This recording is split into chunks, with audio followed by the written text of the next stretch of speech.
Mari kita berdoa. Tuhan, kami bersyukur Tuhan berikan kesempatan kepada kami untuk kembali boleh mendengarkan firman Tuhan pada pagi ini. Tuhan, bukalah mata rohani kami untuk melihat kebenaran yang Tuhan mau kami mengerti. Dan mampukanlah kami untuk mentaati firman Tuhan.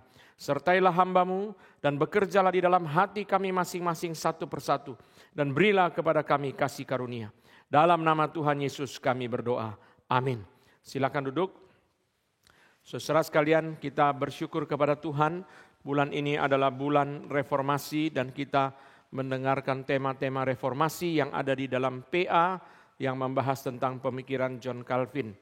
Saudara sekalian, di dalam gereja reform ada banyak sekali pengakuan iman yang menyatakan ajaran Alkitab yang harus kita percayai. Dan pengakuan iman itu harus terus kita pelajari supaya kita memegang iman yang benar, doktrin yang benar, keyakinan yang benar, dan teologi yang benar. Di dalam Ulangan pasal yang ke-6 diberitahu kepada kita bahwa Tuhan memberi kepada mereka satu pengakuan iman, yaitu dengarlah Tuhan itu Allahmu esa. Tuhan itu esa, Allahmu itu esa. Dan itu adalah pengakuan iman yang harus terus diucapkan oleh orang Israel. Bahkan mereka menghafalnya beberapa kali setiap hari.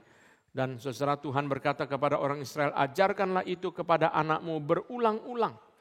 Ajarkan itu berulang-ulang. Itu sebabnya dengan semakin banyak jemaat yang Tuhan tambahkan di dalam gereja kita yang begitu cepat, kita perlu juga sama-sama secara sistematis untuk mempelajari akan pengakuan iman dengan cara kita mengikrarkan. Hari Minggu kita sudah ikrarkan pengakuan iman rasuli. Lalu 3 bulan sekali kita ikrarkan pengakuan iman Nikea Konstantinopel. Mulai bulan Januari kita akan ikrarkan pengakuan iman reform. Pendek-pendek karena kalau seluruhnya panjang sekali kita akan potong menjadi beberapa bagian yang kita terus ulang sehingga kita mempelajari. Hari ini kita akan bersama-sama mulai surat Yudas. Surat Yudas adalah kitab keempat yang pendek. Kita sudah merenungkan 2 Yohanes, 3 Yohanes, Obadja terakhir minggu lalu dan kita mulai surat Yudas. Surat Yudas adalah surat yang dianggap paling kurang penting di dalam perjanjian baru, tetapi kita akan belajar kelimpahan daripada surat Yudas. Setelah mengkhotbahkan 10 tahun Injil Lukas yang begitu panjang, menjelang akan selesai, saya mendoakan kitab apa yang akan dikhotbahkan. Akhirnya saya memutuskan di dalam pimpinan Tuhan untuk memilih kitab-kitab yang paling pendek. Kenapa? Supaya selesainya sebentar. Karena sudah 10 tahun jalan kitab yang panjang. Kalau langsung membahas Matius 28 pasal, wah saudara pikir berapa tahun lagi Pak selesainya. Lalu Korintus 16 pasal akan berapa lama Pak beresnya. Maka kitab yang pendek langsung cepat selesai. 3 pertemuan, 4 pertemuan sudah selesai. Kedua, dengan mengkhotbahkan kitab-kitab pendek memberitahu kepada kita. Kitab yang pendek pun adalah firman Allah. Amin. Firman Allah yang benar, yang limpah, yang penting, yang perlu. Mari kita baca bersama-sama hanya 1 ayat dulu sebelum kita lanjutkan. Yudas 1 ayat 1. Mari kita membaca ayat ini bersama-sama. Yudas 1 ayat yang pertama. 1, 2, 3. Dari Yudas, hamba Yesus Kristus dan saudaranya Yakobus, kepada mereka yang terpanggil, yang dikasihi dalam Allah Bapa dan yang dipelihara untuk Yesus Kristus. Saudara sekalian, Yudas adalah adik Tuhan Yesus. Di dalam Injil ada 3 Yudas. Dalam perjanjian baru ada 3 Yudas. Yudas Iskariot yang paling terkenal, Yudas bukan Iskariot, dan Yudas adik daripada Tuhan Yesus. Ada 3 Yudas, dan Yudas yang menulis surat Yudas adalah adik daripada Tuhan Yesus atau half brother of Jesus. Nah, Yudas ini, saudara sekalian, dia dikenal oleh bapak-bapak gereja. Polikarpus mengenal Yudas ini dan nanti saya akan memberitahu kepada saudara bahwa Rasul Paulus juga mengenal. Dan Yudas terutama dikenal oleh bapak-bapak gereja bukan karena dia saudara dari Tuhan Yesus, tetapi karena dia adalah adik daripada Yakobus yang menulis surat Yakobus. Yakobus adalah orang yang terkenal dan orang yang penting karena dia yang berbicara paling panjang di dalam sidang sinode di Yerusalem yang dicatat dalam Kisah Para Rasul 15. Mari kita buka lagi 2 ayat untuk melihat ini. Matius 13 ayat ke-55. Mari kita lihat 2 ayat ini. Di sini dipertemukan antara Yesus, Yakobus, dan juga Yudas. Matius 13 ayat 55. Bukankah ia ini anak tukang kayu? Bukankah ibunya bernama Maria dan saudara-saudaranya Yakobus, Yusuf, Simon, dan Yudas? Di sini sudah lihat ya, Yakobus adalah koko yang kedua. Setelah Yesus, Yakobus, Yusuf, Simon, dan Yudas. Berarti ini adik yang paling kecil.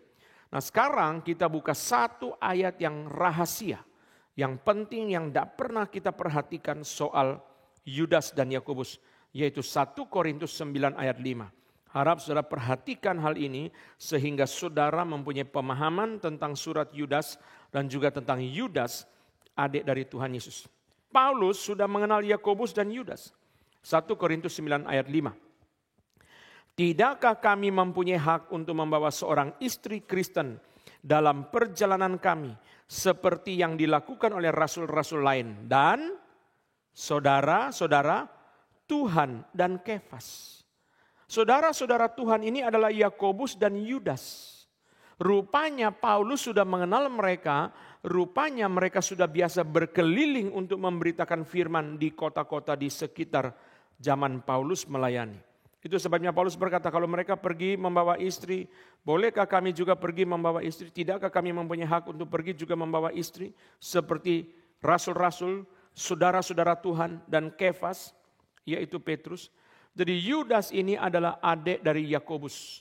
Dan sudah dikenal oleh bapak-bapak gereja, sudah dikenal oleh Paulus sendiri, sudah dikenal oleh para rasul. Itu sebabnya tulisannya adalah firman Allah, karena diakui oleh para rasul dan diakui oleh bapak-bapak gereja pada permulaan. Apa inti daripada surat Yudas? Intinya sederhana, yaitu orang Kristen, jemaat yang dilayani oleh Yudas didorong untuk mempertahankan iman menghadapi guru-guru palsu. Itu intinya. Yudas mendorong jemaatnya untuk mempertahankan iman menghadapi guru-guru palsu yang akan kita bahas hari ini. Saudara sekalian, Yudas menulis surat ini dan kita menemukan beberapa kemiripan dengan surat 2 Petrus. Tetapi saya tidak bahas sekarang karena menjadi panjang khotbah ini. Saudara bisa membaca sendiri dalam buku daripada Donald Guthrie, yaitu Pengantar Perjanjian Baru yang bisa dibeli di bawah nanti. Saudara sekalian membahas tentang apa kesamaan dan perbedaan daripada surat Yudas dan 2 Petrus. Mari kita masuk kepada ayat yang pertama. Yudas 1 ayat 1, dari Yudas hamba Yesus Kristus saudara Yakobus. Saudara perhatikan di sini, Yudas sangat rendah hati sehingga dia tidak mengaku dirinya sebagai saudara Yesus. Dia bilang saya hamba Yesus, saudara Yakobus. Dia tidak mengaku dirinya sebagai saudara Tuhan Yesus. Ini adalah satu kerendahan hati. Seolah-olah Yudas memberitahu kepada jemaat, saya bukan siapa-siapa. Tentu saudara sekalian dia mengaku sebagai saudara Yakobus. Itu pun sudah luar biasa. Karena Yakobus adalah orang yang penting di dalam gereja mula-mula. Sehingga mengaku saudara Yakobus saja sudah luar biasa. Tapi saudara dia sama sekali tidak mau menyebut dirinya sebagai saudara Tuhan Yesus. Dia berkata saya adalah hamba dari Tuhan Yesus. Makanya di sini saudara sekalian kita menemukan 2 transformasi yang penting. Yang kita pelajari dari Yudas. Ada 3 hal yang kita belajar dari Yudas secara pendek. Pertama, Yudas adalah orang yang rendah hati. Dia tidak mengaku dirinya sebagai saudara Yesus. Kedua, transformasi Yudas dari relasi jasmani kepada relasi rohani. Saudara lihat ya, dia adalah saudara Yesus, tetapi dia mengaku sebagai hamba daripada Yesus. Ini adalah transformasi dari relasi jasmani kepada relasi rohani. Ini penting. Karena secara relasi jasmani tidak selalu berarti relasi rohani.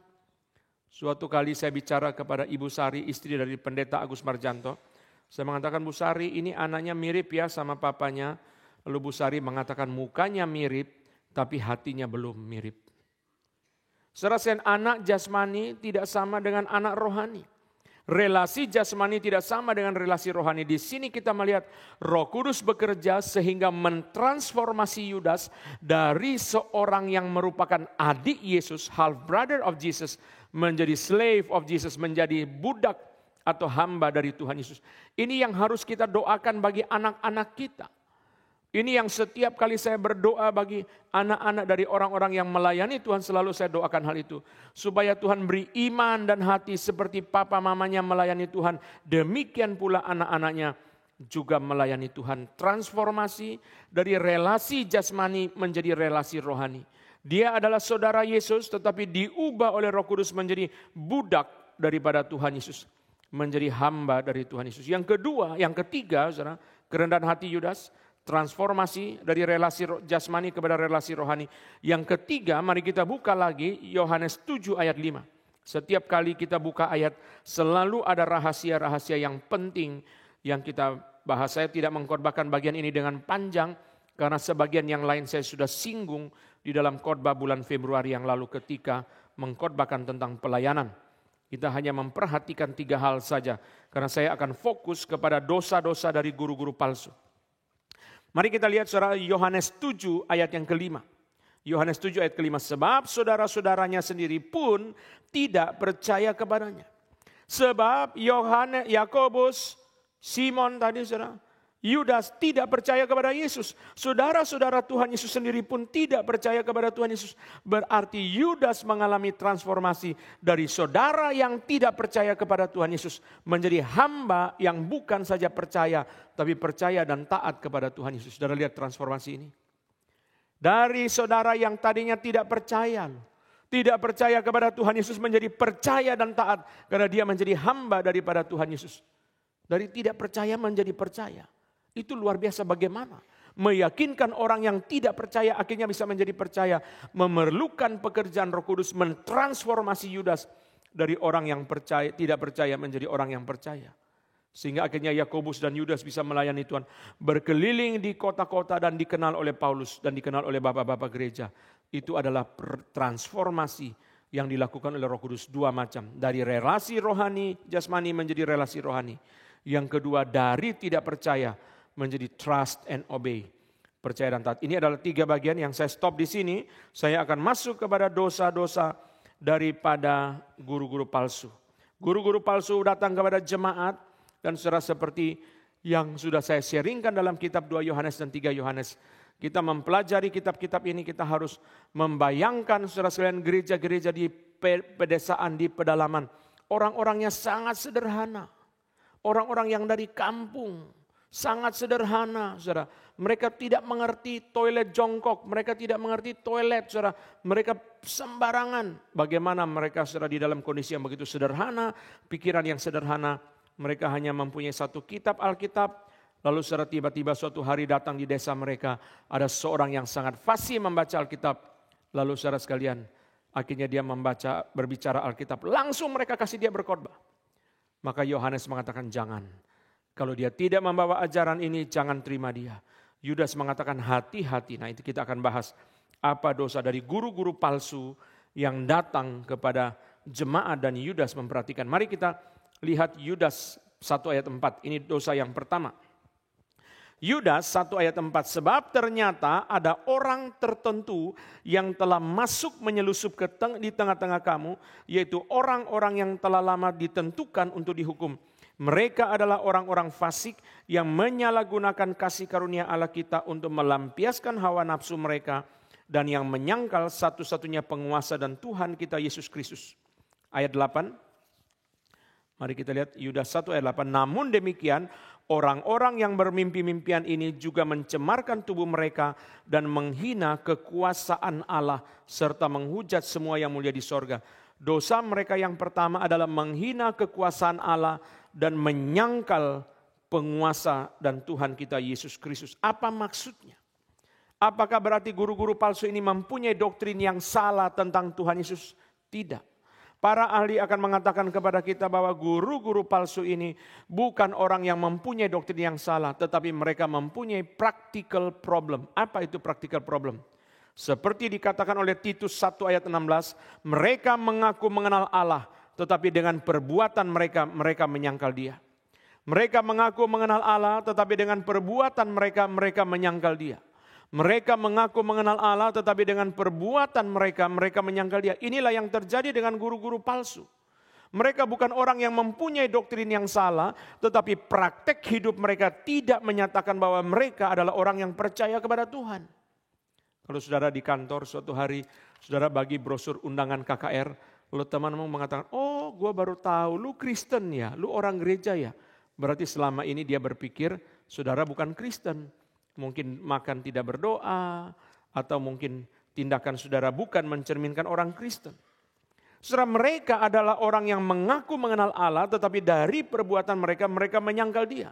Mereka adalah orang yang dengan mulut mengaku mengenal Allah, tetapi perbuatan mereka menyangkal Dia. Yudas mengatakan, jangan kamu terima dia. Meskipun dengan mulut dia memberitakan firman Tuhan, tapi perbuatannya tidak sesuai dengan pengajarannya. Practical problem, practical denial of Christ. Ini kata para ahli saudara. Saudara, itu sebabnya saudara Yudas memakai dua nama Tuhan Yesus di sini yang jarang sekali kita temukan muncul dalam satu ayat, yaitu despotes dan kurios, diterjemahkan di ayat 4 sebagai penguasa dan Tuhan. Despotes dan kurios artinya apa saudara? Artinya Yudas mengatakan percaya Tuhan betul-betul bukan hanya dengan mulutmu, tapi dalam hidupmu kamu taat kepada Dia sebagai penguasa atas hidupmu.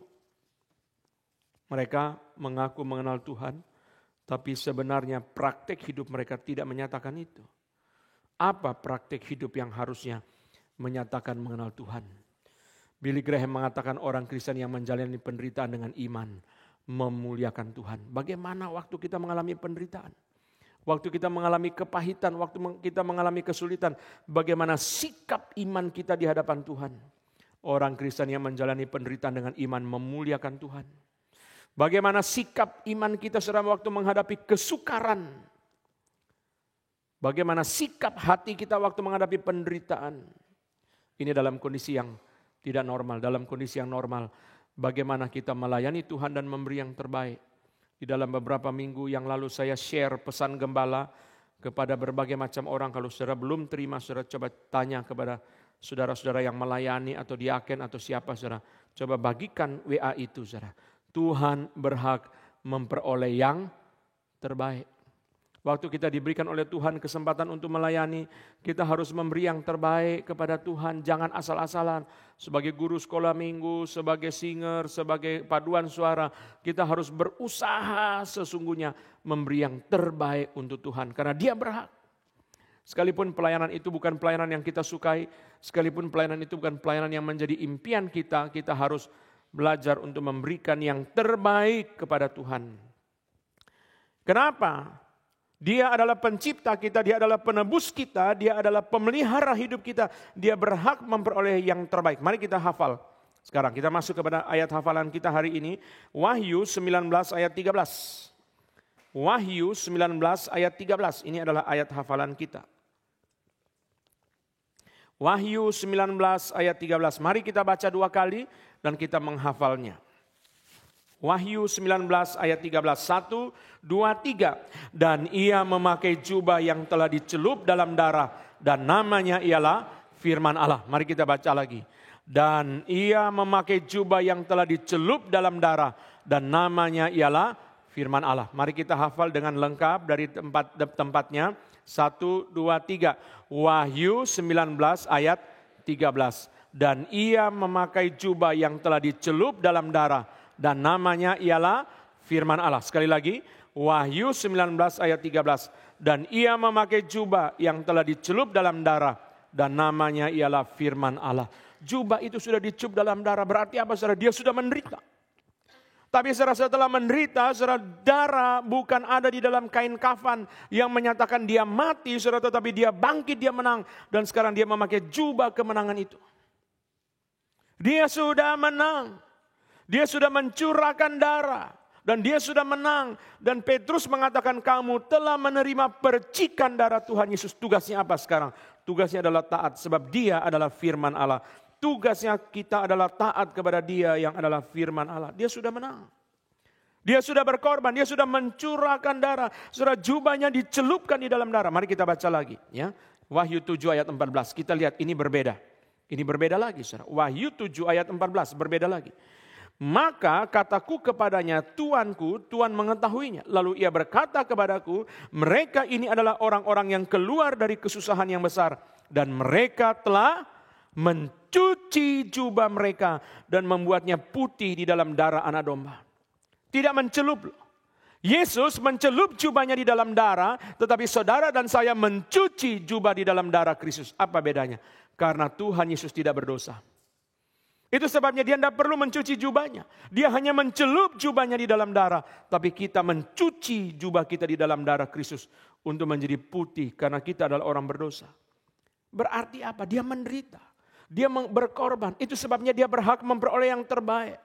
Di dalam hidup kita waktu kita melayani, di dalam hidup kita waktu kita menderita, waktu kita menghadapi keluarga kita, pekerjaan kita, saudara selalu kita mengingat sesuatu, the blood of Jesus, the cross of Christ. Itu adalah hal yang senantiasa harus kita ingat di dalam hidup kita. Dia sudah mencelupkan jubahnya di dalam darah. Dan sekarang dia datang sebagai firman Allah. Berarti tugas saudara dan saya adalah taat kepada dia. Kita enggak boleh lupa dia mencelupkan jubahnya di dalam darahnya. Tugas kita adalah dia tidak mencuci jubahnya karena Tuhan Yesus tidak berdosa. Saudara dan saya mencuci jubah kita. Kenapa? Karena kita berdosa. Jubah kita harus dicuci di dalam darah Kristus. Yesus tidak perlu cuci jubahnya. Tapi dia celupkan jubah itu untuk mengingatkan kita dia sudah berkorban. Kenapa saudara sekalian Petrus diperlihatkan luka di lubang di tangan itu dan di lambung. Waktu Yesus bangkit, Petrus tidak percaya. Lalu Yesus perlihatkan dirinya kepada dia dengan luka itu. Bukankah Yesus datang dengan tubuh kemuliaan? Bukankah Yesus datang dengan tubuh kebangkitan? Kenapa Yesus masih membawa luka di tubuhnya? Supaya Petrus mengenal the sign of his love. Tanda daripada kasih Tuhan Yesus. Di Korea Selatan, saudara misionaris dari India mengatakan, saudara sekalian, Thomaslah yang mendirikan gereja di India. Thomaslah yang membawa kekristenan ke India. Thomas yang pertama kali datang. Gerejanya masih ada di kota Kerala di India. Mar Thoma Church. Kenapa saudara Thomas yang pergi paling jauh? Di antara semua murid yang pergi paling jauh adalah Thomas yang mati martir di India. Karena Thomas sudah melihat the sign of love. Thomas sudah melihat tanda kasih Tuhan, yaitu apa? Luka di tangan, lubang di tangan dan lubang di lambung. Dia sudah lihat. Saudara, seolah-olah Tuhan melihat, seolah-olah Thomas melihat Yesus memakai jubah yang dicelupkan di dalam darahnya. Itu sebabnya dia mau taat kepada firman Allah. Itu sebabnya dia mau membawa firman Allah ke India. Dia mau pergi paling jauh karena dia sudah melihat Yesus memakai jubah yang dicelupkan di dalam darah. Kita harus minta terus kepada Tuhan supaya kita boleh melihat itu. Melihat anugerah itu, saudara, dia sudah memberi anugerah kepada kita. Kita harus melihat itu. Bahwa dia memakai jubah yang dicelupkan di dalam darah. Yang paling kasihan bagi kita sebagai orang Kristen adalah jikalau mata kita tidak bisa melihat anugerah Tuhan yang Tuhan berikan di sekitar kita. Sehingga akhirnya kita kehilangan banyak anugerah itu. Hari Rabu yang lalu pendeta Michael Densmore membawakan penginjilan untuk orang Tionghoa yang sangat bagus. Dan sangat sederhana. Dan diberikan langkah-langkah praktis. Pemberitaan, penginsyafan, penyelesaian bagaimana kita memberitakan Injil kepada orang-orang Tionghoa dengan latar belakang yang berbeda-beda. Wah, bagus sekali. Kalau saudara tidak ikut pun saudara tidak bisa mengerti bagaimana harus menyesal. Saudara, saya sendiri merasa sangat diberkati oleh sisi itu.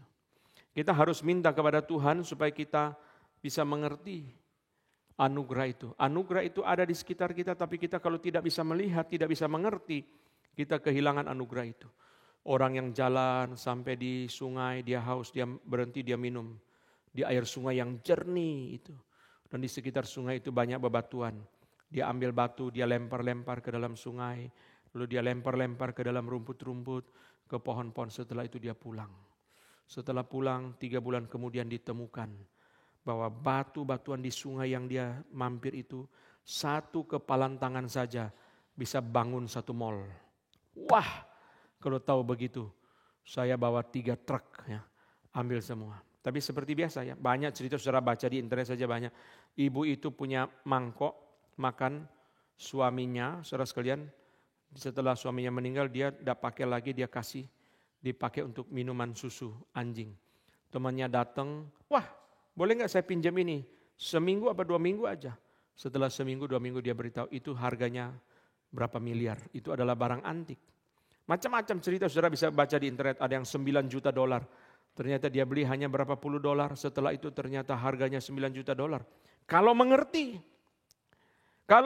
anugerah Tuhan, saudara sekalian kita akan menghargai anugerah Tuhan itu. Kalau mengerti, kalau tidak mengerti saudara tidak bisa. Orang itu di ruang tamunya, dia taruh arloji, lalu dia ke toilet. Lalu tamunya datang, saudara sekalian, pikir ya arloji biasa aja ya main-main begini. Terus istrinya keluar, wah maaf Pak, itu arlojinya 4 miliar. Wah langsung dia simpan baik-baik. Pemahaman merubah sikap, betul gak? Setelah dia mengerti nilai, dia sikapnya berubah. Maka saudara sekalian kalau kita mengerti, itu sebabnya satu doa yang harus kita terus minta adalah minta anugerah Tuhan supaya bisa mengerti anugerah Tuhan. Kalau kita tidak diberikan anugerah Tuhan, kita nggak bisa mengerti anugerah Tuhan. Sehingga banyak anugerah Tuhan itu berlalu begitu saja.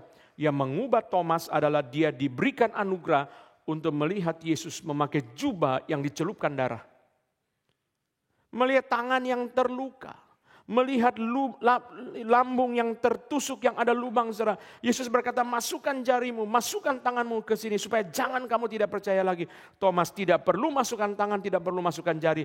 Dan akhirnya Thomas pergi paling jauh di antara semua murid. Dan dia mati martir di India. Apa yang merubah dia? Dia melihat Yesus memakai jubah yang dicelupkan darah. Itu sebabnya dia mau memberitakan firman Allah. Itu sebabnya dia mau taat kepada firman Allah. Kita harus minta, Tuhan saya tidak mau seperti guru-guru palsu itu. Yang hanya mengaku Yesus di mulut saya. Tapi tidak mengaku Yesus dalam hidup kita. Tidak mudah memang menjadi orang Kristen saudara sekalian. Kita menjadi orang Kristen tidak hanya di dalam gereja. Dalam hidup kita sehari-hari bagaimana kita menghidupi firman Tuhan itu. Seorang dokter yang saya kenal sangat menjadi kesaksian yang baik. Dokter itu kan sudah tahu ya, dia boleh, saya nggak tahu sekarang aturannya. Dulu kan boleh praktek 3 rumah sakit atau 3 tempat praktek. Satu kali dia bilang sama saya, Pak, Bapak lihat ya, saya ada rumah yang cukup nyaman, ada mobil yang cukup baik 2, istri anak tidak terlantar, ada tabungan yang cukup. Saya hanya praktek 1 Pak. Kenapa? Karena saya mau pelayanan. Kalau saya ikut jadwal praktek, saya tidak pelayanan. Saya kepengen ikut PA, saya kepengen pelayanan, saya sudah cukup. Sudah cukup. Yang Tuhan kasih kepada saya sudah cukup. Mau apa lagi? Ada tabungan, anak tidak terlantar, ada uang yang cukup sampai anak kuliah, sudah cukup. Saudara, kalau kita pergi berobat sama dia, saudara, bisa lama sekali. Kenapa lama, saudara? Pasien itu, saudara sekalian, ditangani dengan baik, didoakan kalau orang Kristen, saudara. Diajak ngomong yang baik, saudara, tidak buru-buru. Kadang-kadang kita pergi praktek, saudara, berobat ke dokter, kita cari dokter yang terkenal. Begitu kita nyampe nomor berapa? 93. Hah? Sekarang nomor berapa? Baru 7. Waduh. Datang jam 6, masuk ke kamar praktek setengah 12 malam. Tunggunya berjam-jam, saudara. Begitu kita ke dok pintu, permisi dok. Belum duduk dari pintu dia sudah, sakitnya apa? Ayo langsung, sakitnya apa? Ya. Demam apa? Langsung dia tulis resep. Begitu duduk, ini resepnya. Tunggu 4 jam, 2 menit, langsung dapat resep. Wah kalau gini saya tulis resep sendiri aja. Saudara, dia bilang saya sudah cukup Pak. Setiap kali orang-orang farmasi itu, salesman farmasi itu kalau datang ke tempat dia untuk nawarkan obat saudara sekalian. Dia bawa mereka pergi ke PA di gereja. Dia menjadi berkat saudara. Saya sudah cukup Pak. Buat apa saya harus mengejar jadwal praktek yang banyak. Ke sana kemari saudara sekalian. Habis waktu tidak bisa pelayanan saudara. Bukan saja tidak bisa pelayanan. Sudah pasti waktu untuk istri anak tidak ada. Sudah cukup yang Tuhan beri kepada saya. Saudara semua itu tergantung hati. Dia mesti melihat. Karena waktu terus berjalan. Kebanyakan saudara sekalian setelah sudah terlambat baru kita sadar. Sekarang kita mau pelayanan. Waktu sudah tidak ada, kenapa? Kesehatan kita sudah berkurang. Bukalah hatiku ya Tuhan supaya aku melihat Yesus memakai jubah yang dicelupkan darah. Sehingga aku mau taat kepada Dia yang adalah firman Allah. Itu kuncinya. Bagaimana supaya tidak menjadi seperti guru-guru palsu itu? Yaitu Tuhan membuka mata kita melihat anugerah Tuhan. Jadi kita mempunyai pandangan yang terbuka luas. Ini pertama. Kedua, masih Yudas 1 ayat 4. Yang kedua, saudara, dosa yang kedua adalah melampiaskan hawa nafsu mereka. Menyalahgunakan kasih karunia Allah untuk melampiaskan hawa nafsu mereka. Ini nanti ada di dalam poin yang ketiga ya, saya belum bahas apa persoalan mereka yang mereka lakukan. Saudara, tetapi Yudas mengatakan, saudara, guru-guru palsu ini, saudara, dosa mereka yang kedua adalah menyalahgunakan kasih karunia Allah untuk berbuat dosa. Tidak ada dosa yang dilakukan tanpa penyalahgunaan anugerah Tuhan. Pasti, setiap dosa pasti menyalahgunakan anugerah Tuhan. Apa saja. Abraham Kuyper mengatakan orang ateis menyangkal Tuhan dengan napas yang Tuhan beri di mulut dia. Ya kan? Tidak ada dosa yang orang lakukan tanpa menunggangi anugerah Tuhan. Apa saja dosa. Waktu yang Tuhan berikan, tenaga yang Tuhan berikan, kesehatan yang Tuhan berikan. Pencuri bisa dengan cepat membongkar mobil. Karena tenaga dan pikiran yang Tuhan berikan kepada dia. Selalu. Semua kesombongan based on berkat Tuhan. Ada nggak dosa yang tidak based on berkat Tuhan? Tidak ada. Heran ya, orang pergi ke klub malam selalu anak muda. Jarang saudara pernah baca orang umur 83 ke klub malam ya. Dengar musik aja, saya kalau dengar kemarin di Korea musik karismatik aja rasa dada kurang enak saudara. Kok begini ya hidup ya. Saudara mungkin sudah terbiasa di reform, jadi saudara dengar lagu begitu rasa kurang nyaman. Saya bilang sama teman-teman pendeta, kita ini sudah dididik sama patong dengan ibadah yang teratur, dengan musik yang baik. Sehingga kita ikut kebaktian musik karismatik. Tiap kali kalau sudah mulai band, saya tulis di grup WA pendeta GRI, angin ribut sudah datang. Lalu saudara, Pak mau keluar gak Pak? Kita ke kafe aja. Wah susah ya, kita keluar, tidak benar ya. Hamba Tuhan kok ibadah keluar. Tapi di dalam memang saudara, rasa dadanya nggak nyaman, saudara. Wah, kerasnya minta ampun, saudara. Dan itu mereka pakai speakernya begitu banyak, saudara. Sehingga kita merasa saudara seperti terkepung, seekor burung kecil yang terkepung di dalam angin ribut dan dahsyat, saudara ya. Saya ngomong-ngomong sama orang-orang karismatik, mereka bilang begini, Pak, kita ke Korea ikut kongres internasional. Bayar ribuan dolar, cuma musik begini aja Pak, di negara kita lebih bagus. Ternyata mereka ingin menyenangkan orang karismatik sendiri juga gak senang. Cuma musik gini aja Pak, di negara kami juga Pak, hebat, artis-artis Pak, juga hebat-hebat, bandnya gak kalah. Kami kesini bayar ribuan dolar itu kan cari apa yang gak ada di negara kami Pak. Jadi panitia mesti menyenangkan siapa, makanya saya bilang, kalau menyenangkan manusia gak mungkin bisa. Harus menyenangkan Tuhan aja. Mereka sudah berusaha supaya orang karismatik senang. Wah ada musik karismatik. Orang karismatik malah bilang gini aja kita lebih hebat. Layar besarnya memang ya, layar itu sangat mewah. Itu saya lihat memang peralatan yang mereka pakai itu sangat mewah. Tapi banyak gereja karismatik di dunia yang pakai peralatan yang sangat mahal. Saudara. Bukan hanya mereka yang bisa seperti itu. Saudara sekalian kita mesti melihat anugerah Tuhan itu yang mengubah kita. Mata yang melihat anugerah Tuhan itu yang mengubah kita. Saudara sekalian kita melihat saudara sekalian yang menjadi problem daripada orang-orang guru-guru palsu ini adalah anugerah Tuhan itu dipakai saudara sekalian untuk berbuat dosa. Dan ini selalu terjadi di dalam setiap dosa.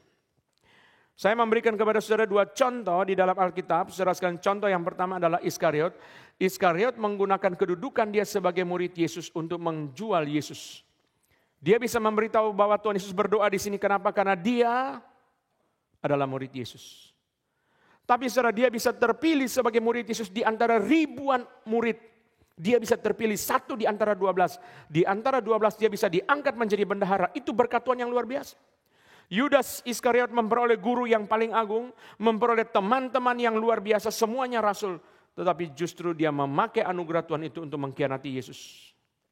Sebaliknya, Arimatea memakai kedudukan dia sebagai orang kaya, akses kepada Pilatus untuk meminta mayat Yesus untuk dikuburkan dengan baik. Arimatea bisa memperoleh kuburan karena dia orang kaya. Arimatea bisa masuk ke dalam kantor daripada Pilatus. Saudara lihat ya, tidak semua orang bisa. Dia bisa karena dia memakai anugerah Tuhan yang diberi kepada dia untuk melayani Tuhan. Itulah yang dibilang oleh Mordekai kepada Ratu Esther. Sebab untuk inilah engkau diberi jabatan ratu untuk menolong orang Israel pada waktu mereka terancam. Saudara, memakai anugerah Tuhan untuk melayani Tuhan, memakai anugerah Tuhan untuk berbuat baik, memakai anugerah Tuhan untuk mentaati firman, memakai anugerah Tuhan untuk menyenangkan Tuhan, memakai anugerah Tuhan untuk melakukan apa yang berkenan kepada Tuhan. Iskariot memakai anugerah Tuhan, tapi untuk menjual Yesus. Dia pakai akses dia sebagai murid, dia pakai pengetahuan dia sebagai murid, dia tahu Yesus berdoa di mana. Tapi Arimatea memakai kedudukan dia sebagai orang kaya, sebagai orang penting yang bisa meminta mayat Yesus, itu luar biasa.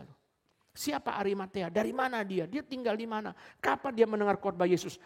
Dia murid atau bukan? Tidak tahu, saudara. Pokoknya dia muncul di terakhir sebagai seorang yang datang untuk bisa membawa mayat Yesus keluar. Siapa bisa masuk ke dalam kantor Pilatus? Enggak semua orang bisa. Tetapi dia bisa melakukan itu. Yudas mengingatkan jemaat, hati-hati, guru-guru palsu adalah orang yang menyalahgunakan kasih karunia Allah untuk berbuat dosa. Itu yang kita tidak boleh lakukan. Anugerah Tuhan diberi kepada kita untuk berbuat baik, untuk menyenangkan Tuhan. Kenapa kamu melakukan ini? Pasti ada anugerah Tuhan yang diselewengkan. Daud tidak pergi perang karena pasukan dia sangat kuat. Ini anugerah Tuhan. Anugerah Tuhan sehingga Yoab memimpin pasukan Israel sangat kuat, bisa menang di dalam medan peperangan. Tapi justru karena Daud tidak pergi berperang, dia jatuh di dalam dosa dengan Batsheba. Di istana akhirnya dia jatuh dalam dosa. Kenapa? Anugerah Tuhan yang diselewengkan. Selalu saja anugerah Tuhan yang diselewengkan. Setiap kali anak-anak sekolah ke luar negeri saya selalu bilang, ingat ya, papa mamamu belum tentu bisa membayar kamu terus. Papa mamamu bisa bayar kamu, itu satu anugerah Tuhan. Dan semua anak bisa memperoleh kesempatan seperti itu. Jangan menyia-nyiakan anugerah Tuhan itu. Kamu menyia-nyiakan anugerah Tuhan itu, kuliah tidak beres. Akhirnya hasilnya apa? Hasil dari mahasiswa yang dibayar orang tua kuliah tidak beres. Hasilnya namanya Charles Ponzi. Saudara pernah tahu istilah Ponzi? Ponzi itu saudara gagal kuliah, maka dia pergi ke Amerika dan bikin investasi penipuan. Itu namanya Charles Ponzi. Sehingga investasi Ponzi itu pakai nama dia. Kasihan sekali ya, semua penipuan dalam sejarah banyak, sebelum dia ada yang lain. Tapi sisanya sejarah mengutuk dia dengan memakai nama dia. Skema Ponzi, Ponzi, teori ekonomi Ponzi, Ponzi, Ponzi. Ponzi adalah orang yang diberi anugerah oleh Tuhan untuk kuliah, tapi kuliahnya tidak beres. Kalau kuliah tidak beres bisa kaya, bagaimana caranya? Dia dengar cerita di Italia bahwa banyak anak-anak muda Italia ke Amerika bisa kaya. Tahun itu akhir abad yang ke-19 awal abad 20, New York was the capital of the world. New York adalah ibu kota dunia sehingga semua orang lari ke sana. Itu digambarkan dalam film Titanic itu, saudara, 1912. Itu semua orang lari ke New York, kenapa? Itu adalah ibu kota dunia. Semua orang mau pergi ke Amerika. Amerika, saudara, kata Leonard Bernstein, adalah the land of freedom and the land of opportunity. Maka orang mau pergi ke Amerika, akhir abad 19, awal abad ke-20, termasuk Ponzi. Sampai sana kerja sini, masuk di bank, segala macam tidak beres. Akhirnya dia ketemu ada skema penipuan yang saya sudah pernah jelaskan kepada saudara dalam kesempatan yang lain. Saudara, anugerah Tuhan diberi kepada dia untuk kuliah, dia nggak pakai dengan baik. Tidak pakai dengan baik, akhirnya tidak beres. Ya, lalu setelah itu saudara, yang rugi siapa? Ya dia sendiri. Dia sendiri, dia membuang kesempatan itu. Ini kedua. Yang ketiga, mari kita lihat saudara sekalian ayat yang ke-8. Yudas 1 ayat 8. Namun demikian orang-orang yang bermimpi-mimpian ini juga mencemarkan tubuh mereka. Ini dosa yang ketiga. Dosa pertama, mereka menyangkal penguasa dan menghina kekuasaan Allah. Dosa yang kedua, menyalahgunakan anugerah Allah dan berbuat dosa-dosa. Yang ketiga dari guru-guru palsu ini adalah mencemarkan tubuh mereka. Berarti bicara mengenai dosa seksual, sexual immorality. Seterusnya, seperti orang Sodom, ayat 7.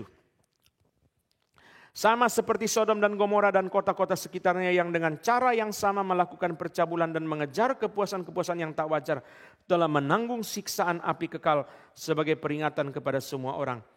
Saudara lihat di sini ya. Dosa mereka adalah dosa seksual seperti orang Sodom. Apa sebenarnya yang dilakukan oleh orang Sodom? Kita sudah tahu semua, homoseksualitas. Mereka ingin memperkosa dua malaikat yang datang ke rumah Lot. Yang begitu ganteng, saudara, dua malaikat itu datang, mereka ingin memperkosa kedua malaikat itu. Lalu kedua malaikat itu masuk ke dalam rumah dan mata orang-orang Sodom dibutakan sehingga mereka tidak bisa ketemu pintu. Kenapa disebut sebagai kepuasan yang tak wajar? Karena saudara sekalian, mereka bukan hanya ingin berdosa seksual, tetapi berdosa seksual yang di luar kewajaran. Seperti yang dibilang oleh Roma pasal yang pertama, yaitu menggantikan persetubuhan yang wajar dengan yang tak wajar. Demikian juga suami-suami meninggalkan persetubuhan yang wajar dengan istrinya dan menyala-nyala dalam birahi mereka seorang terhadap yang lain. Sehingga mereka melakukan kemesuman laki-laki dengan laki-laki. Ini tak wajar, saudara. Dosa seksual ada dosa seksual yang wajar dan dosa seksual yang tidak wajar. Istilah wajar jadi wajar itu kan biasa yang benar. Dosa seksual yang mengikuti hukum alam atau dosa seksual yang melanggar hukum alam. Waktu laki dan perempuan berzina, itu dosa seksual. Tapi ketika perzinahannya dalam bentuk pedofilia, dalam bentuk homoseksual, dalam bentuk nekrofilia, seperti orang Mesir itu, berzina dengan jenazah itu nekrofilia, itu adalah persetubuhan yang tak wajar atau persetubuhan yang di luar daripada hukum alam. Ini yang dibilang tentang orang-orang Sodom dan mereka menanggung siksaan daripada api. Guru-guru palsu juga mempunyai dosa seksual. Dan Yudas memberikan 3 peringatan. Mari kita lihat ya. 3 peringatan dalam surat Yudas ini. 3 peringatan yang diberikan kepada mereka. Kepada jemaat. Pertama ayat 5. Tetapi sekalipun kamu telah mengetahui semuanya itu dan tidak meragukannya lagi, aku ingin mengingatkan kamu bahwa memang Tuhan menyelamatkan umatnya dari tanah Mesir. Namun sekali lagi membinasakan mereka yang tidak percaya. Orang-orang Israel keluar dari Mesir di padang gurun. Mereka banyak mengeluh, banyak memprotes, banyak mengkritik. Karena kok susah begini, banyak kesulitan. Mereka marah-marah kepada Tuhan. Tuhan membalik marah kepada mereka. Dan Tuhan membinasakan mereka. Yudas mengatakan jemaat hati-hati jangan ikut guru palsu. Karena sudah ada catatan dalam Alkitab mereka yang tidak percaya dibinasakan. Itu sebabnya saudara perhatikan dalam surat Yudas ini kita menemukan banyak sekali istilah membinasakan. Mereka tidak percaya, mereka mengeluh, mereka tidak melihat anugerah Tuhan. Itu sebabnya saudara Tuhan balik marah kepada mereka. Kita harus mengerti saudara kadang-kadang kalau kita melihat orang yang mengalami perjalanan hidup seperti itu, kita heran kenapa bisa begitu. Jangan lupa saudara ada banyak anugerah Tuhan yang mereka buang. Mereka tidak menghargai, mereka tidak percaya. Dan Alkitab memberitahu kita tentang Esau. Ketika Esau akan diberikan berkat, Tuhan menolak dia. Kenapa? Karena dia menjual hak kesulungan. Dan Tuhan memperhitungkan dosa dia sebagai seorang pelacur yang tidak menghargai anugerah Tuhan. Akhirnya Tuhan buang dia. Itu seperti orang dapat hadiah undian mobil ya. Mobilnya sudah diberikan sampai di rumah. Lalu saudara orangnya masuk ke dalam petugasnya. Pak ini Bapak dapat hadiah mobil dari kartu telepon. Ya ini BPKB-nya atas nama Bapak. Ini kunci kontaknya tolong tanda tangan lalu kita foto. Serahkan dokumen. Nanti kita keluar ke depan, kita ambil mobil, kita foto lagi.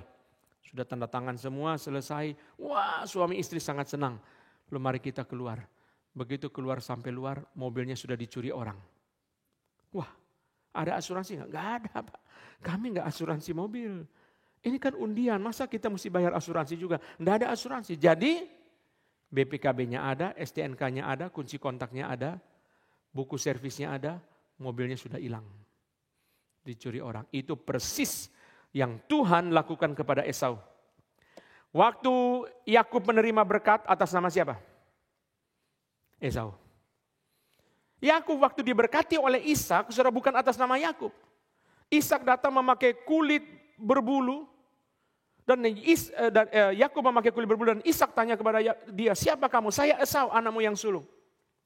Saudara berkat itu diberikan kepada Yakub atas nama Esau. Berarti apa? Berarti berkat yang Tuhan berikan kepada Esau hanya sampai di namanya, tidak sampai di orangnya. Seperti mobil undian itu hanya sampai di parkiran, tidak sampai di orangnya, saudara. Tuhan tidak memberikan berkat itu kepada pribadi Esau, hanya kepada nama Esau. Buktinya apa? Buktinya Yakub menerima berkat itu atas nama Esau. Esau tidak menerima berkat itu dalam dirinya sendiri. Kenapa? Kita melihat Esau diperlakukan begitu, kasihan sekali ya. Kok Tuhan menolak dia seperti itu? Karena Esau lebih dulu tidak menghargai anugerah Tuhan. Tuhan memberikan kepada dia hak kesulungan, tapi Esau makan dan minum lalu berdiri dan pergi dengan enteng dia menjual hak kesulungan kepada Yakub dengan sepiring makanan. Setiap kali orang dihukum oleh Tuhan, didisiplin oleh Tuhan, kita harus ingat ada banyak anugerah Tuhan yang sudah dia buang, yang sudah dia tidak hargai. Itu sebabnya saudara, kita sedih, kita kasihan, tetapi kita harus mengerti. Karena Tuhan sudah merasakan satu perasaan yang berat, saudara, dia tidak menghargai anugerah Tuhan. Mereka tidak percaya. Yudas mengatakan orang-orang yang keluar dari tanah Mesir tidak percaya, itu sebabnya Tuhan menghukum mereka. Ini peringatan pertama. Peringatan kedua ayat 6. Sayang karena waktu kita tidak membahas seluruh peringatan ini. Peringatan yang kedua ayat yang ke-6. Dan bahwa ia menahan malaikat-malaikat yang tidak taat pada batas-batas kekuasaan mereka. Tetapi yang meninggalkan, bukan tempat kediaman, meninggalkan batasan mereka dengan belenggu abadi di dalam dunia kekelaman sampai penghakiman pada hari besar. Apa itu saudara? Tuhan menghukum para malaikat dengan belenggu, setan dibelenggu sampai hari penghakiman. Kenapa setan dibelenggu? Karena setan tidak taat kepada batasan dia. Batasan dia apa emang? Batasan dia malaikat yang harus melayani Tuhan. Setan adalah malaikat yang kepengen jadi Tuhan. Maka Tuhan hukum dia dengan belenggu. Setan itu adalah malaikat yang kepengen jadi Tuhan. Kamu harus sadar batasanmu. Sebagai suami ada batasan enggak? Sebagai istri ada batasan enggak? Sebagai anak ada batasan enggak? Sebagai orang tua ada batasan enggak? Sebagai manajer ada batasan enggak? Sebagai pendeta ada batasan enggak? Semua ada batasan. Batasan yang kita mesti hargai. Inilah limit saya bicara sampai di sini. Inilah limit saya sampai di sini, enggak bisa. Misalnya apa? Contoh ya, pendeta enggak bisa terlibat politik praktis. Bisa mengkritik, tapi enggak boleh menyatakan dukungan. Mau dukung siapa? Pilkada Jakarta? 1, 2, 3, 4 juga salah ya. Tidak bisa saudara, tidak bisa dukung-mendukung. Karena pendeta ada batasannya. Suami ada batasannya, istri ada batasannya. Pengemudi ada batasannya, semua ada batasannya. Dibatasi ya, dan seterusnya. Malaikat, saudara, setan adalah malaikat yang melampaui batas, yang keluar dari batas. Dia ingin menjadi Tuhan, itu sebabnya dihukum oleh Tuhan dengan belenggu. Jadi Yudas memberitahu jemaat, hati-hati, guru-guru palsu itu mereka sudah kebablasan, keluar dari batas. Kita nggak boleh menjadi orang seperti itu. Kita mesti senantiasa ingat batasanku apa. Batasanku berarti dibatasi, aku dibatasi oleh my identity. I am limited by my identity. Siapa aku? Sebagai anak Tuhan ada batasan. Sebagai suami ada batasan, sebagai karyawan ada batasan. Batas ya, sampai di batas mana? Semua pemerintah kerjanya bikin apa saudara? Bikin batasan. Berapa batasan dari modal yang harus dimiliki oleh bank? Ada batasannya enggak? Masa dia cuma punya 1 rupiah, dia mau bikin bank, itu namanya Ponzi. Ya, kredit macet ada batasannya enggak? Kredit macetnya 90%. Nah, itu berarti apa? Bangkrut, saudara. Semua ada batasan. Politik ada batasannya, ada. Bisnis ada batasannya, olahraga ada batasannya enggak? Ada. Maka di dalam olahraga, saudara perhatikan satu hal yang sama di semua olahraga, garis, betul enggak? Ada enggak olahraga tanpa garis? Lari tanpa garis, itu namanya dikejar singa, saudara, lari tanpa garis. Lomba lari ada garisnya enggak? Sepak bola ada garisnya enggak? Basket, volley, semua ada garis, itu batas. Enggak ada saudara olahraga tanpa garis, saudara. Semua ada, lempar lembing ada garisnya, tolak peluru ada garisnya, saudara. Renang ada garisnya enggak? Renang pun mesti ada garis, saudara. Semua ada garis, itu berarti ada batasan. Ada batasan yang mesti diikuti, tidak boleh mau sendiri, saudara. Semua menikah ada batasnya, punya anak ada batasnya, kuliah ada batasnya. Waktu saya khotbah di CIT, saya ngomong saudara sekalian, Ada satu universitas tulis begini untuk mahasiswa di luar negeri ya. Mahasiswa ingat ya, kamu bukan anak SMP SMA. Kalau anak SMP SMA kamu gak masuk sekolah, papa mamamu ditelepon sekolah. Kalau kamu sudah kuliah, kamu gak masuk sekolah, kampus gak telepon papa mamamu. Cuma nanti terakhir nilaimu jelek aja. Jadi terserah kamu mau masuk kuliah, gak masuk kuliah terserah kamu. Cuma nanti di belakangnya gak enak. Ya sama itu mirip kayak orang bisnis sendiri ya. Mau masuk kantor boleh, gak masuk kantor boleh gitu. Kayak orang dagang bubur, kadang buka, kadang gak buka ya. Lalu setiap kali kita bawa tamu tutup. Setiap kali kita gak kepengen makan buka ya. Dulu di Malang ada satu bubur ayam seperti itu. Tiap kali saya bawa tamu tutup. Terus saya sharing sama jemaat. Ada anak remaja waktu lewat situ tutup, dibilang, Pak Anton pasti gak ada tamu ini ya. Kadang buka, kadang tutup. Ya semau sendiri ya, hidup pun juga semau sendiri seperti itu. Ada batasan. Yang saya suka bilang saudara, tidak bebas. Manusia tidak bebas. Orang mengatakan, oh kau pengen bebas. Tidak ada saudara, menjadi pejabat bebas tidak. Coba saudara tanya orang yang nanti jadi menteri bulan Oktober ini. Mulai hari dia menjadi menteri, teleponnya sudah tidak dijawab oleh dia. Dulu sebelum dia jadi menteri, saudara telepon dia angkat. Sekarang sudah jadi menteri, saudara jawab ajudannya. Tidak bebas. Menjadi artis tidak bebas. Menjadi konglomerat tidak bebas. Menjadi makin terkenal tidak bebas. Waktu di konferensi di Korea itu, saudara sekalian kita dikasih gelang itu.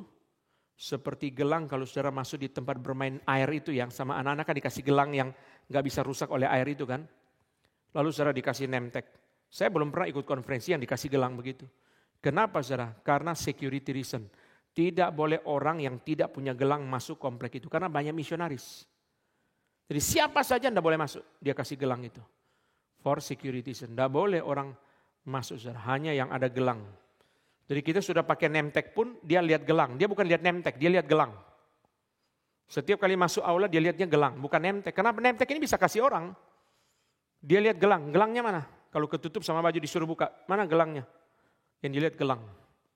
Wah luar biasa saudara ya. Kenapa? Karena kalau sembarang orang boleh masuk, bahaya. Nanti misionaris ada yang dibunuh. Lalu saudara ada peserta mengatakan, tapi kami kepengen ketemu misionaris itu tidak bebas ya. Iya tidak bebas. Kenapa? Karena security reason. Tidak bebas, tidak boleh sembarang bertemu. Ada batasannya. Oh Pak, pengangguran itu paling bebas Pak. Bebas tidur, bebas nonton TV, bebas main game, pengangguran ya. Kapan tidak bebas? Waktu masuk Indomaret tidak bebas, betul gak? Ya, mau beli ini tidak bisa, mau beli itu, kartu kredit decline semua, tidak bisa ya. Tidak bebas. Saudara bekerja, ada jam kantor, WFH pun juga tidak bebas. Ada batasan, ada target, ada deadline. Ada batasan, saudara.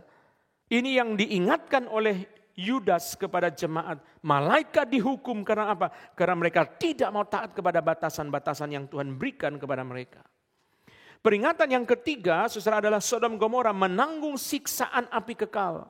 Kenapa? Karena mereka mengejar kepuasan-kepuasan yang tak wajar. Mulai saudara kepengen bebas, kepengen liar, akhirnya keluar dari yang wajar. Saudara perhatikan di sini saudara ya. Ada yang wajar, ada batasan. Ini polanya sama yang Yudas bicara. Dari orang Israel keluar dari Mesir, ada batasan yang harus dipegang saudara. Dosa yang pertama apa? Mereka tidak mau menjalani hidup yang taat kepada Tuhan sebagai penguasa mereka. Yang kedua, mereka menyalahgunakan anugerah Tuhan. Yang ketiga, mencemarkan tubuh tadi. Dan mengejar kepuasan-kepuasan yang tak wajar. Seperti orang Sodom. Belum tentu mereka begitu. Tapi Yudas memperingatkan mereka. Keempat, saudara, ayat 8. Mari kita lihat ayat yang ke-8 ya. Yudas 1 ayat 8. Namun demikian orang-orang yang bermimpi-mimpian ini juga mencemarkan tubuh mereka dan menghina kekuasaan Allah. Serta menghujat semua yang mulia di surga. Saudara, surat Yudas ini memang banyak misteri, saudara. Sehingga banyak ahli pun sulit menjelaskan beberapa hal dari surat Yudas. Salah satunya adalah ini. Para guru palsu, mereka menghujat malaikat-malaikat yang benar di sorga. Tapi menghujatnya apa enggak tahu. Cuma saudara dipelajari, didiskusikan, digali, dianalisis. Akhirnya ditemukan memang benar yang dikatakan Yudas bahwa mereka menghujat para malaikat. Tapi menghujatnya apa enggak tahu. Nah, Yudas mau mengingatkan, tidak boleh begitu. Tidak boleh dengan mulut kita menghujat atau menghakimi atau merendahkan orang dan seterusnya.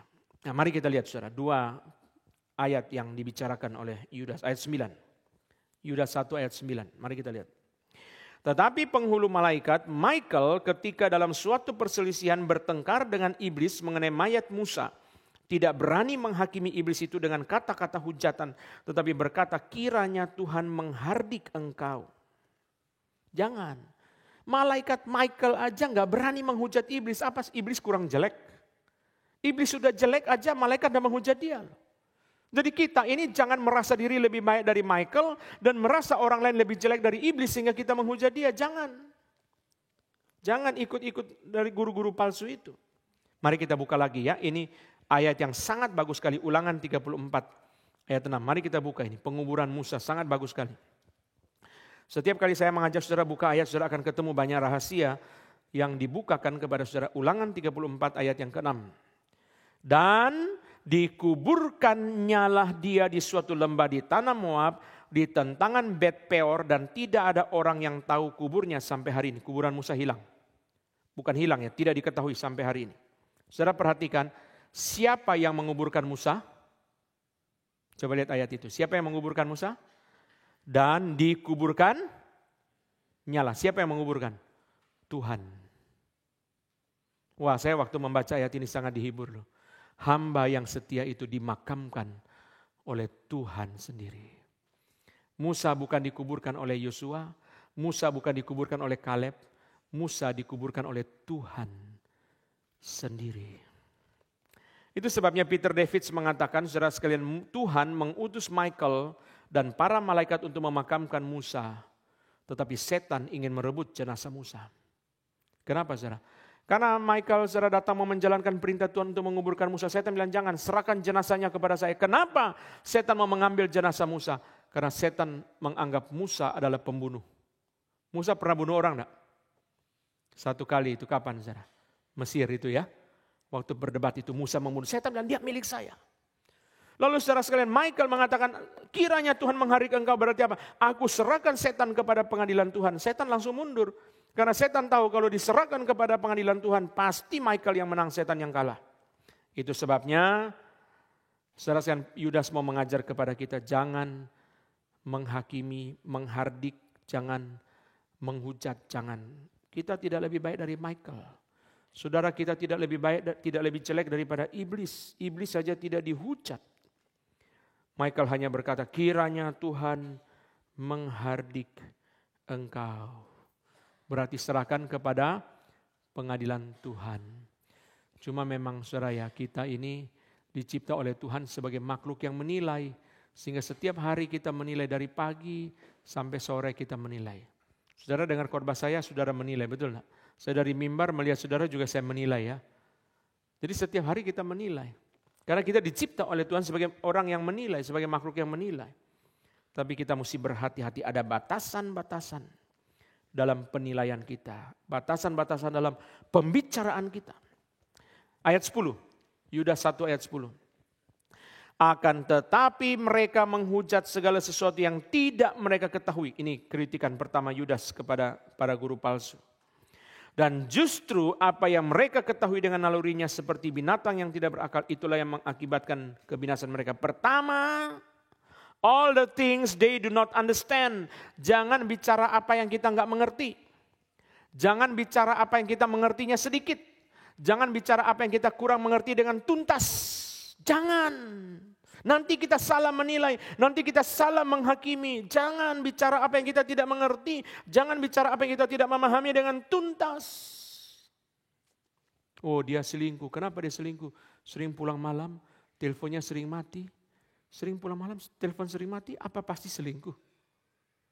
Telepon sering mati ya jangan simpulkan selingkuh, simpulkan baterainya drop, ya kan? Solusinya apa? Power bank, betul nggak? Ya. Kenapa jadi kesimpulannya selingkuh?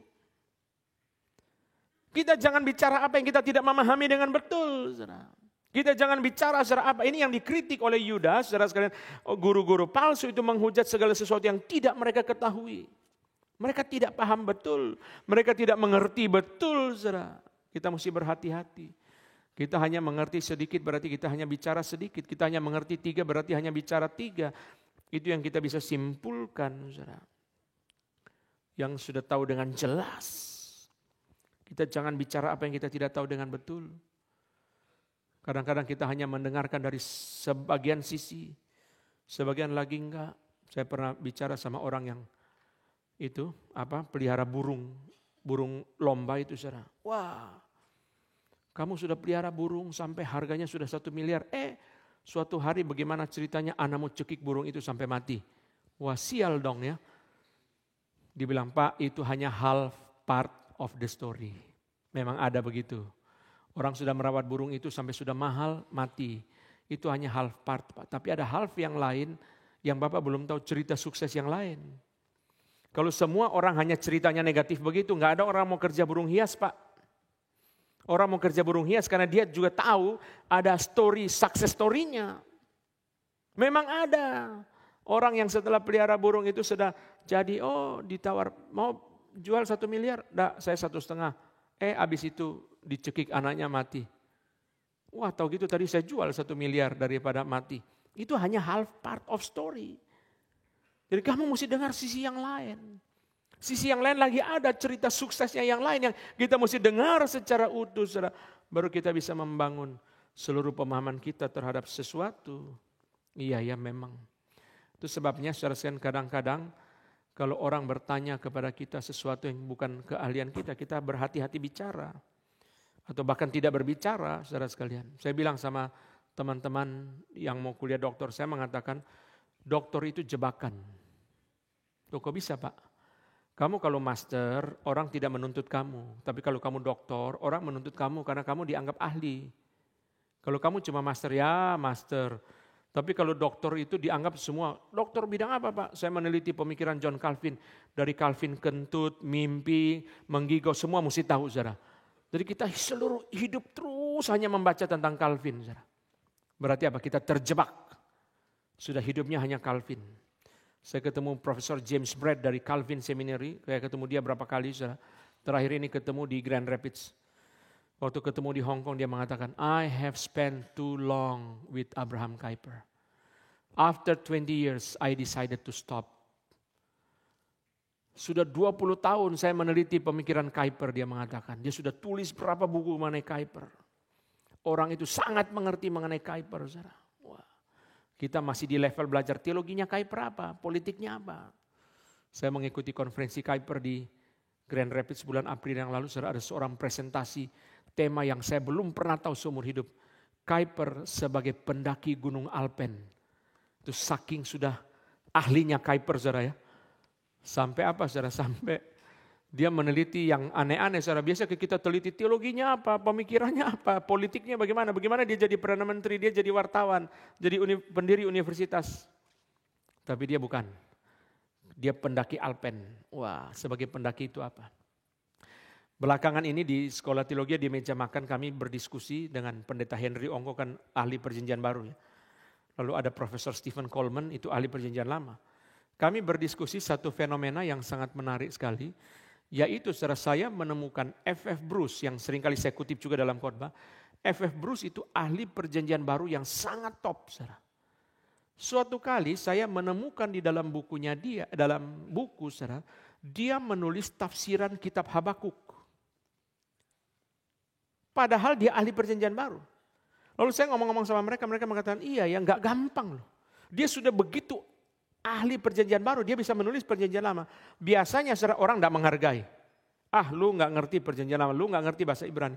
Kalau dia berani menulis berarti apa, saudara? Saking hebatnya, dia sudah kuasai perjanjian baru, masih tulis lagi perjanjian lama. Lalu saya bilang sama mereka, ini berarti bagi dia perjanjian baru sudah habis.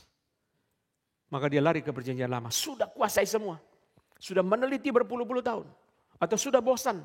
Dia kepengen yang lain. Saudara. Kita kadang-kadang di dalam dunia akademik itu sangat berani, berhati-hati. Sangat tidak berani, sangat berhati-hati. Jangan bicara apa yang kamu tidak mengerti dengan betul. Jangan bicara apa yang kamu hanya dengar sedikit dari orang, bahaya. Yang kedua, saudara, mereka tahu, kata Yudas, tetapi mereka tahu dari naluri. Atau saya terjemahkan sebagai mereka tahu dari perasaan. Saya perasaannya, dia kok nggak benar ya, itu perasaan. Perasaan bisa salah, bisa benar. Perasaan bisa berubah. Jangan bersandar kepada perasaan. Jangan menilai dari perasaan.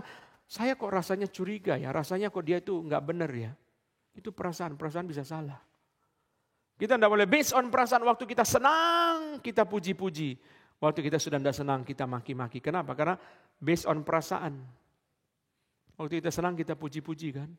Sekarang di politik sudah mulai banyak orang mulai agak nggak berani. Saudara. Dulu puji-puji, akhirnya kecewa. Waktu kecewa, maki-maki. Yang dulu puji paling kencang, menjadi maki yang paling kencang.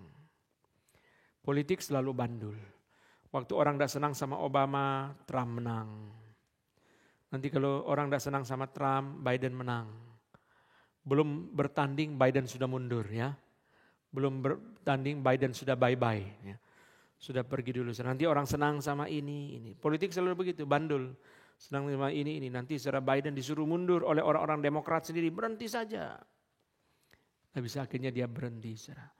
Waktu kita senang, kita memuji. Tapi hati-hati. Karena one day kita tidak senang nanti. Kita tidak senang, kita jadi memaki. Jadi saudara kita seperti merasa menyesal dulu kok kita memuji. Saudara sekalian, waktu kita menilai, berbicara, kita mesti berhati-hati. Kita belajar dari teladan malaikat Michael yang tidak berani menghujat iblis. Hanya menyerahkan iblis ke dalam pengadilan Tuhan. Kenapa saudara? Padahal iblis kurang jelek apa saudara? Dia tidak berani menilai. Itu adalah satu teladan yang sangat indah. Oke, kita selesai bagian kita, khotbah kita pada hari ini. Saudara, senti dari Yudas secara singkat tadi kita belajar. Kerendahan hati dia, tidak berani mengaku diri sebagai saudara Yesus.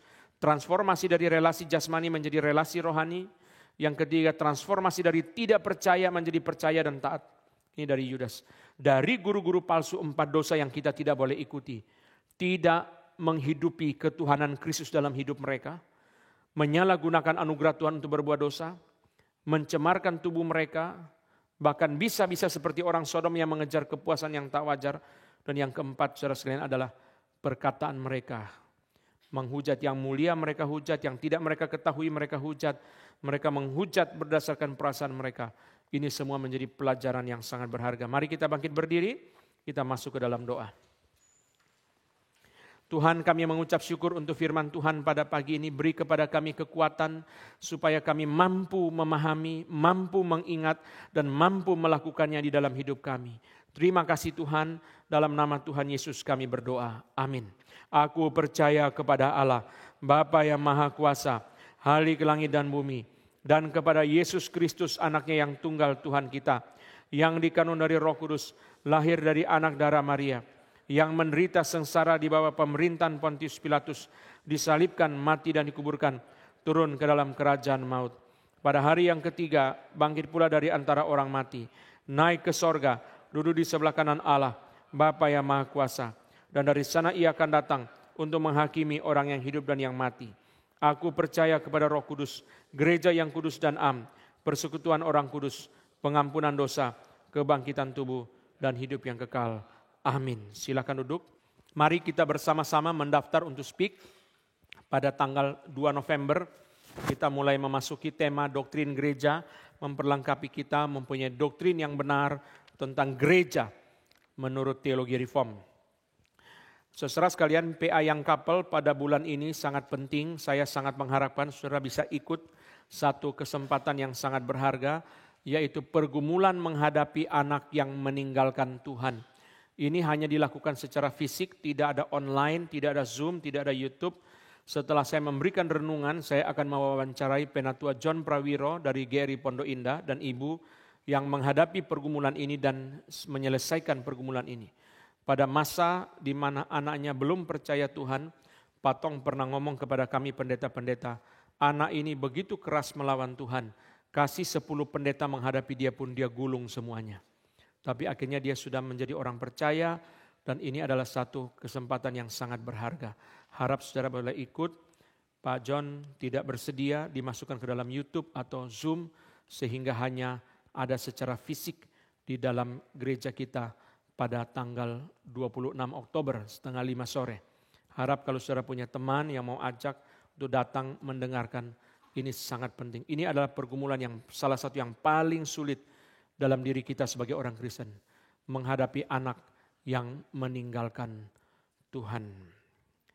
Lalu saudara, pembinaan orang tua remaja akan diadakan pada tanggal 27 Oktober. Bapak Ibu yang mempunyai anak remaja dimohon untuk menyediakan waktu untuk bertemu dengan Diaken William dan para guru remaja untuk berkomunikasi tentang anak-anak kita yang ada di kelas remaja setelah kebaktian yang kedua. Lalu yang ketiga, saudara, PI untuk lapas pria pada bulan ini akan diadakan pada tanggal 16 dan 17 Oktober di Tangerang dan Cipinang. Kami mengundang bapak-bapak yang jadwal kerjanya fleksibel bisa bergabung dalam pelayanan untuk memperhatikan, mengasihi, mendukung saudara-saudara kita sehingga mereka boleh mengenal Tuhan lebih baik dan boleh menjadi orang-orang yang mengasihi Tuhan melalui pelayanan bersama Vikaris Budi Mancang dari GRI Buaran karena hamba-hamba Tuhan sedang berada di Alor. Kami undang bapak-bapak atau para pria untuk bergabung dalam PI Penjara bersama Diaken Andre. Lalu saudara sekalian, yang berikutnya adalah kita perlu di dalam minggu ini mendukung dalam doa untuk KKR regional. Hari ini teman-teman kita ada 28 orang yang berangkat ke Alor untuk memberitakan Injil di KKR regional Alor. Kita mendukung dalam doa supaya benih Injil yang murni boleh diberitakan kepada anak-anak. Yang terakhir saudara sekalian adalah hari Rabu, PA hari Rabu, Ibu Suryanti akan membahas tentang ajaran Hyper Grace. Mungkin saudara pernah mendengar beberapa tahun terakhir ini ada satu ajaran yang marak namanya Hyper Grace. Bagaimana kita menghadapi ini dengan pemikiran Calvin tentang hukum Taurat. Silakan bisa bergabung pada hari Rabu untuk mengikuti PA dengan tema-tema yang sangat menarik.